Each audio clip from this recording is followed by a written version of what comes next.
Hello friend, जय Hind. Recently हमने देखा कि हमारे भारत देश के क्रिकेटर शिखर धवन, जो उनका डाइवोर्स केस था वो टोटली इंटरनेशनल लेवल पे था, बिकॉज वाइफ ऑस्ट्रेलियन सिटीजन है और वो यहाँ पे इंडिया में है। इस केस के बारे में मैं बस इतना कहना चाहती हूँ कि उनके कई इंटरव्यूज हुए हैं के बारे में पूछा गया कि आपने मतलब कितना सफ़र किया है, आप पे क्या बीती है, तो उन्होंने सारी वो बातें मतलब हमारे सामने पल्ली रखी है। सो मुझे उनमें से एक इंटरव्यू ऐसा मिला कि उन्होंने अपने रिलेशनशिप को मतलब फेल क्यों हुआ वो उसके बारे में बताया, तो वो हम पहले सुन लेते हैं। फिर इस फ्रंट पे आप कैसे फेल हुए, और आप फेल हुए या आपका पार्टनर फेल हुआ? मैं फेल हुआ, क्योंकि कोई भी जब भी इंसान डिसीजन लेता है, आखिरी डिसीजन इंसान उसी का ही होता है। तो मैं ज़्यादा दूसरों पे उंगलियां उठाना वो नहीं करता। मैं फेल इसलिए हुआ क्योंकि मुझे उस फील्ड का अंदाज़ा नहीं था।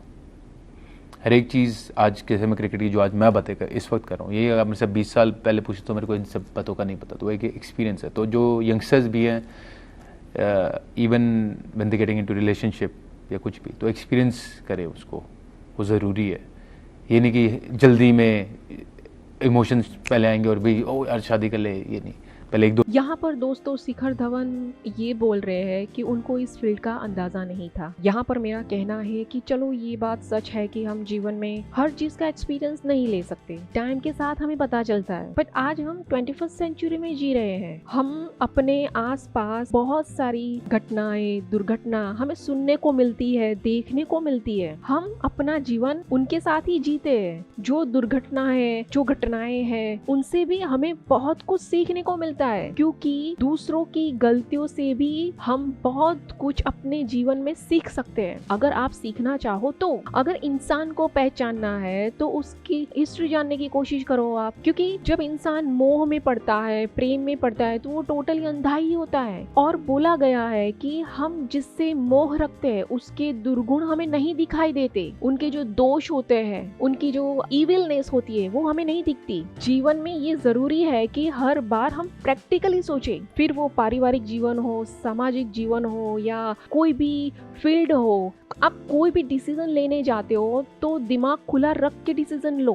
अब ये केस में हमें ये जानने को मिला है कि उनके पिता को ये रिश्ता मंजूरी नहीं था, फिर भी शिखर धवन ने किया। तो मेरा पर्सनल ओपिनियन यहाँ पर ये है कि जब आप अपने विवाह के बारे में निर्णय लेने जा रहे हो तो एक बार एटलीस्ट अपने परिवार के साथ बैठ के उसके लिए राय लो, सलाह लो, क्योंकि जिसके साथ हम विवाह करने जा रहे हैं हमसे बेहतर हमारे परिवार वाले जल्दी पहचान जाते हैं कि ये लड़का या ये लड़की आपके लिए सही है या नहीं है। क्या आप उसके साथ एक हैप्पी लाइफ जी पाओगे या नहीं जी पाओगे, आप उसके साथ एडजस्ट कर पाओगे या नहीं कर पाओगे। तो ये सारी बातें हमारे परिवार से अटैच होती है। बट जब आप अपने परिवार को ही साथ में लेके नहीं चलते तो ऑब्वियस है आप अपने भावी जीवन में पीड़ा ही लिख देते हो, और वो पीड़ा आपको सफर करनी पड़ती है। और दूसरी बात ये है कि आपको आपके परिवार से बेहतर कोई नहीं जानता कि आप किस टाइप के इंसान हो और इसके साथ आप खुश रहोगे या नहीं रहोगे। फ्रेंड्स, विवाहित जीवन अगर समझदारी से भरा हो तो जीवन बहुत सरल बन जाता है। बट अगर आपने गलती से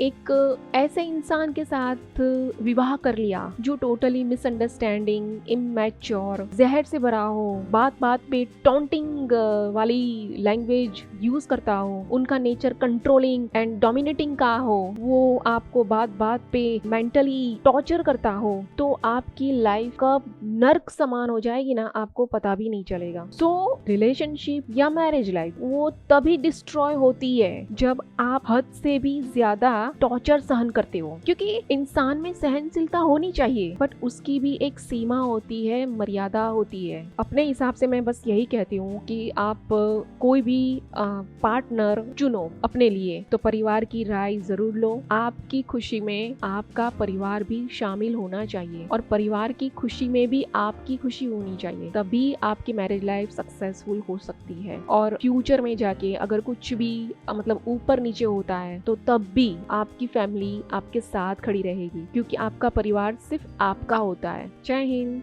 वंदे मातरम।